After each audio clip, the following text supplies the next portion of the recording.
vamos ouvir. Amém. Lá para casa também, quem nos está a assistir, lembrar que no próximo domingo nós vamos estar todos em Évora, ali no auditório, grande auditório do Espírito Santo, na Universidade de Évora, para a grande conferência do Alentejo. Próximo domingo, às 10 da manhã, não teremos cultos nem aqui em Vendas Novas, nem em Montemor. Amém? Vamos fazer um esforcinho, estar todos lá. Amém? Sim, senhor. Ok. A paz do Senhor a cada irmão. É bom podermos estar aqui. Amém? A paz do Senhor. Amém. A paz do Senhor. Amém. Amém. É a melhor coisa que nós podemos desejar uns aos outros, não é? É a paz do Senhor. Quando somos visitados pela paz de Deus, diz que é uma paz diferente daquela que o mundo dá. Não é? É uma paz que ninguém pode compreender, mas é a paz que nos visita e que nos acompanha sempre. Amém? Eu convido os irmãos a abrirem as vossas Bíblias em Tiago, na Epístola de Tiago. Nós vamos estudar Tiago. Sempre que tiver oportunidade para pregar, durante os próximos tempos, vou estar com vocês em Tiago. Não é? Que é uma das epístolas mais práticas que nós temos na Palavra de Deus e que tem ensinamentos tão bons para a nossa vida. Tiago, no capítulo 1.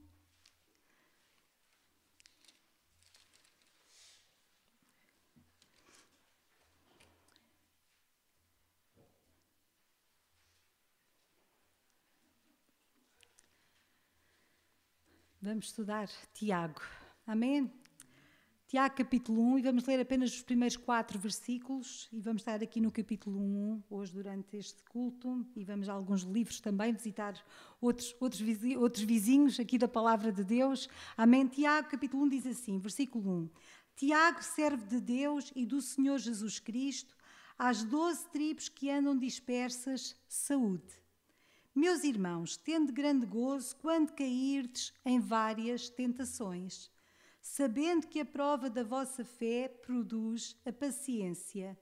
Tenha, porém, a paciência a sua obra perfeita, para que sejais perfeitos e completos, sem faltar em coisa alguma. Oremos ao Senhor. Pai, nós te louvamos nesta noite. Deus, porque é tão bom, Senhor, nós podermos estar diante da Tua Palavra, Senhor. Deus, nesta noite, Senhor, eu te peço que me dês a Tua graça, Senhor, transmitir, Senhor, de acordo àquilo também que recebi, Senhor, em nome de Jesus, dá-me da Tua graça, Senhor, e usa-me, Senhor, nas Tuas mãos.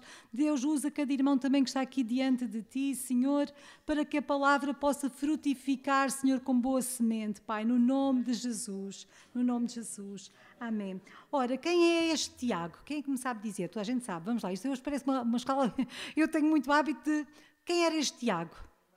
Irmão de Jesus. A palavra de Deus fala-nos em 3 Tiagos. O primeiro, que a Bíblia vai falando algumas vezes, é o filho de Alfeu. É um dos menos falados e mencionados. Não é? O filho de Alfeu. O segundo Tiago que a palavra de Deus nos fala é o filho de Zebedeu, que é o irmão de João.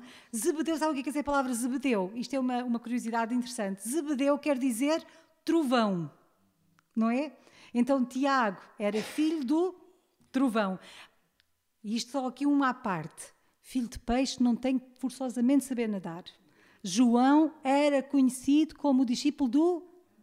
E trovão queria dizer que ele devia ser um homem assim tempestuoso, não é? Tempestuoso. E nem sempre nós temos que repetir, os irmãos percebem, nós não temos que repetir, se os nossos pais são pessoas de tempestade, nós podemos ser pacíficos. Amém? Eu não sei como é que era Tiago, sei que João era do amor. Tiago, por aquilo que ele escreve, ele era uma pessoa muito prática. Quando chegarmos ao céu vamos conhecê-lo melhor. Não é? Primeiro queremos ver o nosso Salvador, mas depois iremos conhecer também este Tiago. Mas este Tiago, o filho de Zebedeu. Mas este Tiago escreveu esta epístola, ele era irmão do Senhor Jesus. Não é? Foi um dos irmãos de Jesus, alguém que fez parte e que presenciou a vida de Jesus, e é ele que está a escrever este texto. E ele começa a dizer, Tiago, como é que diz aí? Servo de Deus. Que bela apresentação. Será que nós, Lídia, serva de Deus? Pastor Machado, servo de Deus. Será que nós podemos dizer de nós mesmos, nós somos servos de Deus? E esta palavra servo, o sentido original é mesmo escravo, de serviço. de estar completamente rendido e nas mãos do Senhor a quem presta serviço. Amém? E Tiago, ele descrevia-se como servo de Deus. Não é o único, não é? O apóstolo Paulo algumas vezes também se declarou servo de Deus. O próprio João, quando escreve Apocalipse, também diz que é servo de Deus. Não é? Pedro também. E nós encontramos muitas vezes esta descrição. E nós somos servos de Deus, nós servimos ao Senhor. Eu lembro-me que tenho uma amiga que é médica, e alguns de vocês já até conhecem, mas eu não vou dizer o nome dela, porque estamos aqui em público. Mas eu tenho uma amiga que é médica, que também é crente, e eu achei engraçado que ela uma vez estava-nos a dizer que quando alguém lhe perguntou o que é que ela fazia da vida, ela dizia, olha, sou serva de Deus, e para me sustentar, sou médica, então, sou serva de Deus, mas para me sustentar, sou médica. Podemos também dizer isto da nossa vida, nós somos servos do Senhor, e para nos sustentarmos temos a nossa família, somos casados, somos pais, somos mães, somos filhos, somos avós, não é? Mas somos servos de Deus em primeiro lugar, amém? Servo de Deus. E ele está, e do Senhor Jesus Cristo, às 12 tribos que andam dispersas. Ele estava a escrever para o povo judeu, mas que não estavam na terra da Palestina. Ele estava a escrever para aqueles que estavam fora da terra da Palestina, aqueles que andavam dispersos. Então deixa-me que te diga nesta noite, esta carta também é para ti e é para mim. Nós não somos judeus, nós não somos, mas a verdade é que nós estamos fora da nossa pátria. Nós somos cidadãos dos céus. E Tiago, ele, quando estava a escrever para o povo, ele sabia que eles estavam a sofrer, eles estavam a receber provações, eles estavam a receber, às vezes até ensinamentos que eram contrários à palavra de Deus, eles estavam a receber ideias que o mundo tinha para lhes oferecer, todas aquelas influências, mas Tiago, ele estava a escrever para aqueles que estavam dispersos. Então é também para ti que Tiago está a escrever nesta noite, para aqueles que estão fora também, que não estamos na nossa terra. Amém? Nós estamos de passagem. Há um cântico muito bonito que nossos irmãos lá em Trajos gostavam muito, não é? Da linda pátria estou, bem longe, lembram-se? Pronto, e cansados nós estamos, e nós temos Jesus de saudade, e a verdade é que nós às vezes sentimos longe da nossa pátria, amém? Mas o Senhor Jesus, Ele quer nos ajudar onde nós estamos, neste lugar, neste tempo, amém? Foi para tempos como este que o Senhor nos tem chamado. Muito bem, então depois desta introdução, Ele começa a dizer, meus irmãos, tende grande gozo.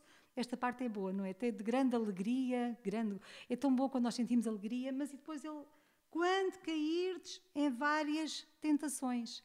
Esperem, isto parece um paradoxo. Tende grande alegria quando estiveres a passar por provas, quando estiveres a passar por tribulações, quando estiveres a passar por apertos na tua vida.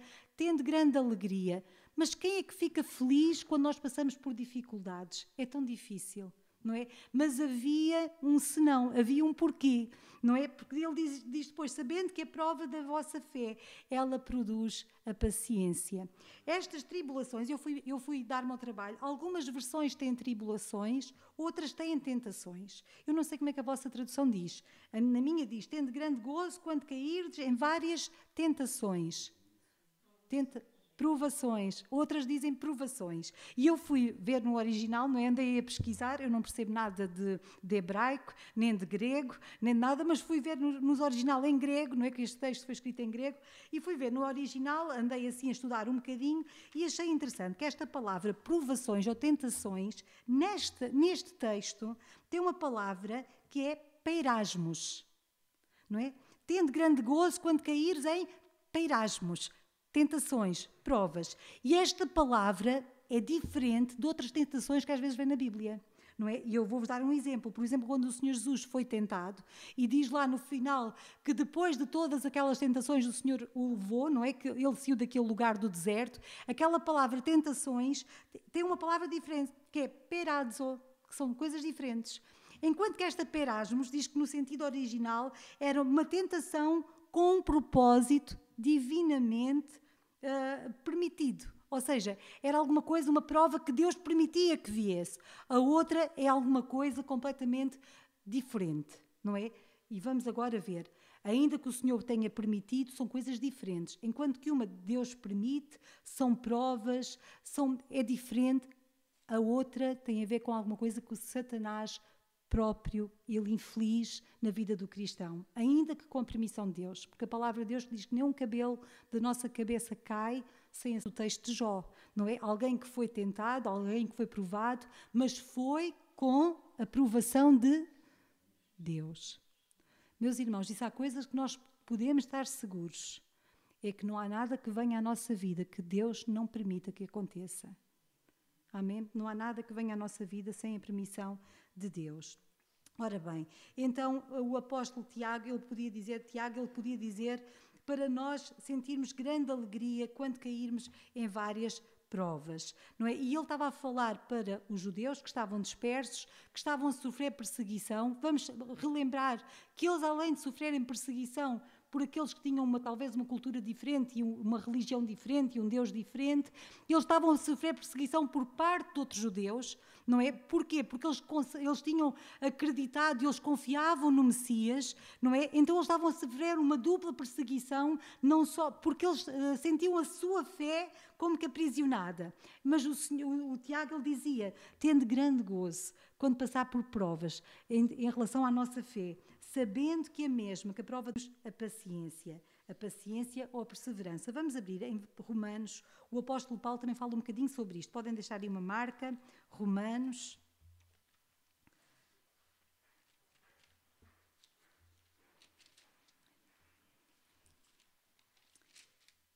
A prova da vossa fé, ela produz a paciência.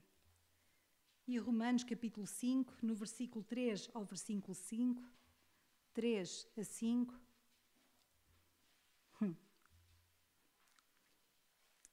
Tiago dizia, tende grande gozo quando passares por provas, sabendo que a prova da vossa fé produz a paciência.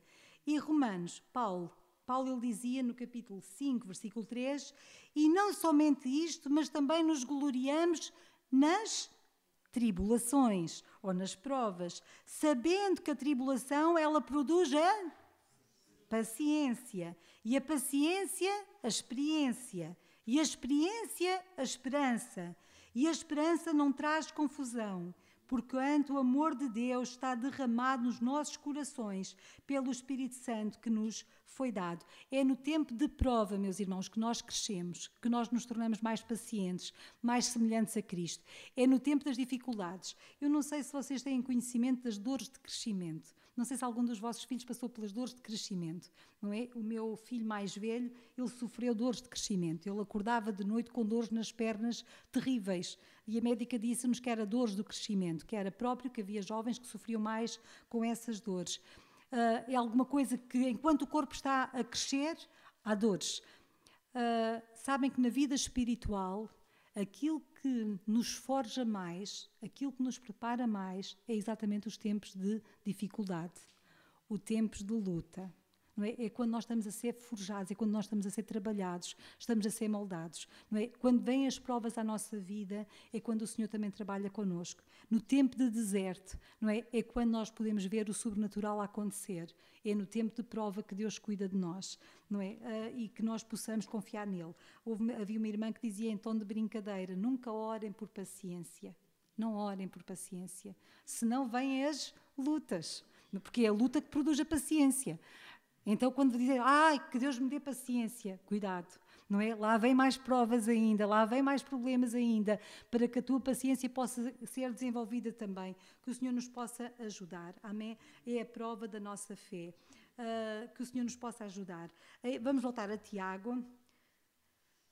Sabendo que a prova da vossa fé, ela produz a paciência. Tenha, porém, a paciência, a sua obra perfeita, para que sejais perfeitos e completos, sem faltar em coisa alguma, para que sejais perfeitos e completos, sem faltar em coisa alguma. Eu gostava de perguntar, algum de vocês é perfeito? Temos ali uma jovem corajosa.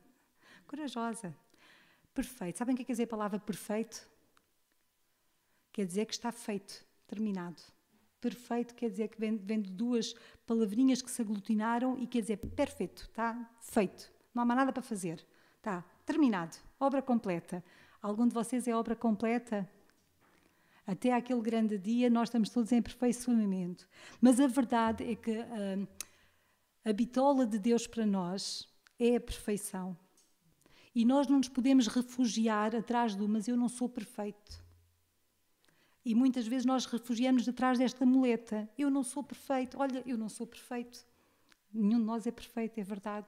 Mas aquilo que Deus espera de nós é que nós possamos aperfeiçoar a cada dia. Amém? E diz que a prova da nossa fé ela vai trabalhando nas nossas vidas para que nós vamos ficando aperfeiçoados e completos, para que o Senhor nos vá trabalhando no nosso caráter, na nossa personalidade e vá trabalhando nas nossas dificuldades e nas nossas limitações. E o Senhor vai nos ajudando em todas as coisas e vai nos aperfeiçoando até aquele grande dia. Amém? Olha, o Senhor Jesus, Ele falava em perfeição, vocês sabiam? O Senhor Jesus, Ele falava em perfeição. Sede vós, pois, perfeitos, como perfeito é o vosso Pai que está nos céus. Vamos lá abrir, por favor, em Mateus capítulo 5, versículo 43 a 48. Mateus 5, 43 a 48.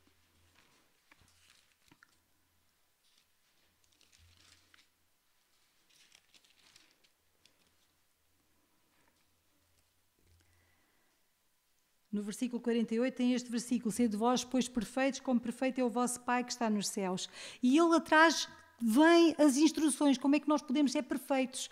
É na prova, é nas lutas, não é? E no versículo 43 ele dizia assim: eu, porém, vos digo, ouviste o que foi dito. No versículo 43, ouviste o que foi dito, amarás o teu próximo e aborrecerás o teu inimigo. Isto é fácil. Amém? Nós amarmos a quem nos ama e aborrecermos quem nos aborrece, perfeito, não é? Não gostarmos de quem não gosta de nós, é fácil ou não é?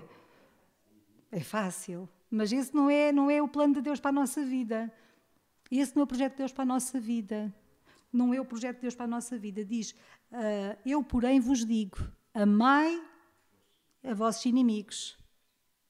Bendizei aqueles que falam mal de vós.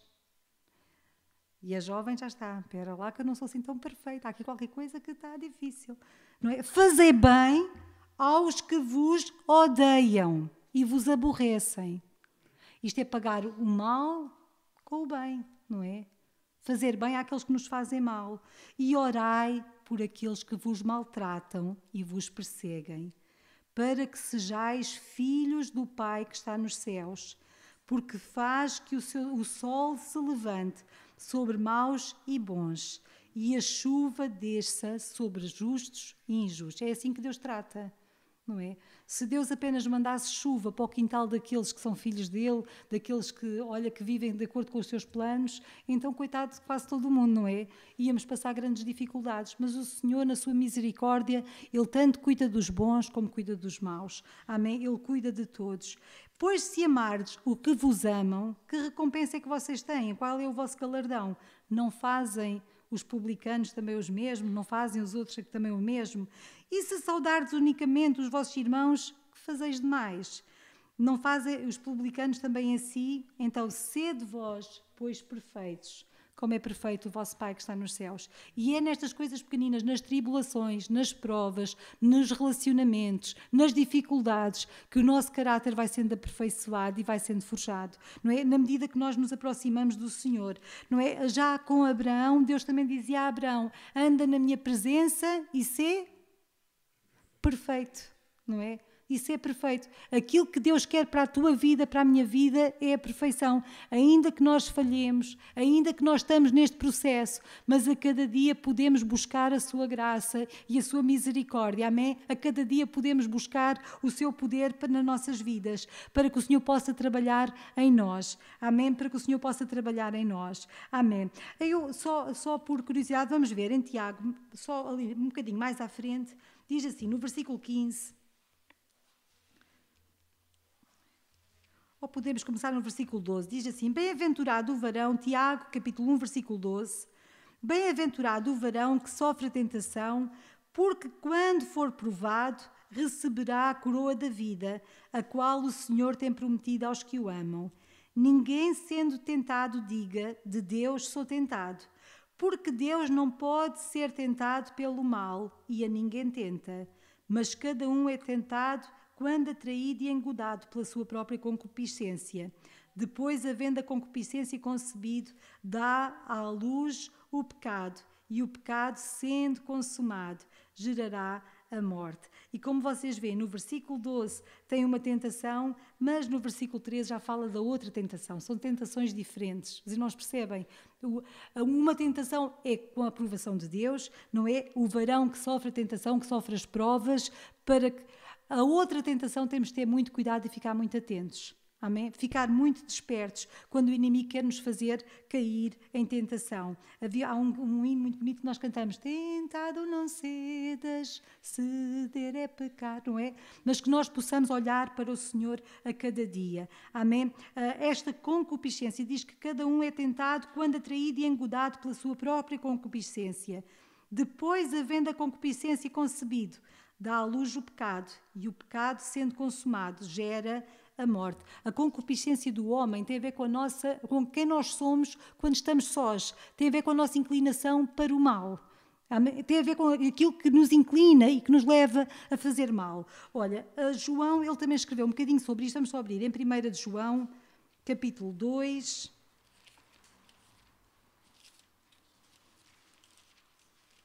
Primeira de João, capítulo 2, versículos 16 e 17. Diz assim: porque tudo o que há no mundo, 1 de João, primeira epístola de João, capítulo 2, versículos 16 e 17. Porque tudo o que há no mundo, a concupiscência da carne, a concupiscência dos olhos e a soberba da vida, não é do Pai, mas do mundo. E o mundo passa e a sua concupiscência, mas aquele que faz, que permanece na vontade de Deus, esse permanece para sempre. Ou seja, tudo aquilo, esta concupiscência, este pecado, esta inclinação para as coisas más. Vejam, Eva também foi tentada. Se formos lá a Gênesis, é interessante nós percebermos uma coisa. Deixem ficar uma marca em 1 de João e vamos lá só a Gênesis, visitar aqui a Eva. Gênesis capítulo 3, diz que ela foi tentada e ela pecou. Gênesis capítulo 3, e vejam como desde o início, Satanás ele sabia como fazer a pessoa cair em pecado. Desde o início, não é? E quando o apóstolo João, ele também está-nos a alertar em relação a isto, para nós termos cuidado. E o Tiago, ele também fala, cada um é tentado e atraído pela sua própria concupiscência, e temos que ter cuidado, temos que ficar vigilantes. Vejam, com Eva foi assim que aconteceu. No capítulo 3, no versículo 6, tem aqui o processo todo. Depois da serpente falar com ela, não é? Depois da serpente falar com ela, foi a concupiscência dela, foi a sua inclinação para o mal.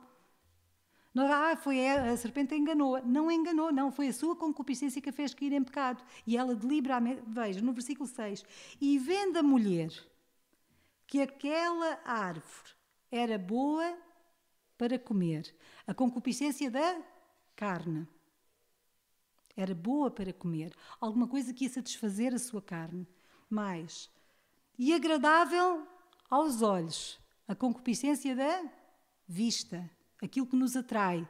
Os irmãos percebem? E mais. E árvore desejável para dar entendimento. Amém? É aquela concupiscência que aqui fala, a soberba da vida. Não é? E a soberba da vida. Vejam como o processo continua a ser o mesmo. Desde a criação, o processo de Satanás continua a ser o mesmo. Aquilo que parece que nos atrai, aquilo que parece ser bom e que não é bom. Que o Senhor nos faça ficar atentos. Nas provas, ficamos firmes, estamos a crescer. Nas tentações temos que resistir também. Amém? E olhar para o Senhor e pedir ao Senhor ajuda. Amém? O Senhor Jesus, Ele deu-nos o exemplo. E Satanás, Ele sabe como tentar a cada um de acordo com as suas fraquezas e de acordo com a sua concupiscência. Porque Satanás é perito em estudar o ser humano. Não é? E nós percebemos, por exemplo, o Senhor Jesus, quando foi tentado, quando ele esteve lá no deserto, olha, se fosse ali, se calhar o irmão Jorge, não é? Satanás, ele não iria tentá-lo com pedras. Olha, diz lá as pedras para se transformarem em pão. E o irmão Jorge iria dizer, mas eu já jantei, nem tenho fome. Olha, Satanás, desculpa lá, estás enganado. Eu já jantei. Não, mas a necessidade de Jesus naquele momento, ao fim de 40 dias de jejum, era alimento. Era a fome que ele sentia. E Satanás ele soube como tentá-lo de acordo com a sua concupiscência. Eu não sei qual é a tua fraqueza, mas o diabo sabe qual é a tua fraqueza. Mas deixa-me dizer que o Senhor sabe também qual é a tua fraqueza. E nós nele somos mais que vencedores. Amém? Quando nós confiamos nele e quando nós fechamos a porta na cara do inimigo e nós dizemos não. E não, vamos relembrar sempre que o Senhor nos possa ajudar. Vamos só terminar em Tiago. Está bem? E aqui Tiago, ele também nos ensina alguma coisa muito importante, só para terminar aqui esta parte do capítulo 1, diz assim, e se algum de vós, desculpem lá, no versículo 5, e se algum de vós tem falta de sabedoria para discernir as coisas boas e as más que vêm à nossa vida, para lidar com as dificuldades, para lidar com as adversidades, se algum de vós tem falta de sabedoria, peça a Deus, que a todos dá liberalmente e não o lança em rosto, e ser-lhe-á dada. Que o Senhor possa abençoar a cada um de vós. Amém. Vamos ficar em pé e orar ao Senhor. Pai, nós te louvamos nesta noite, Senhor, porque é tão bom podermos estar na tua casa. Deus, eu te agradeço, Senhor, porque tens sido fiel, Senhor, a cada um de nós. Obrigada por cada prova, Senhor. Obrigada porque tens guardado a cada um de nós no teu caminho, Senhor. Ajuda-nos em cada dia, Senhor, a podermos ser mais que vencedores em ti, Senhor. Deus, ajuda-nos no dia da manhã, sermos melhor que no dia de hoje. Deus, que cada um de nós possa ir sempre melhorando em ti, Senhor. Eu te agradeço por aquilo que irás fazer. No nome de Jesus. No nome de Jesus. Amém. Amém. Os irmãos podem ficar sentados. Vamos cantar.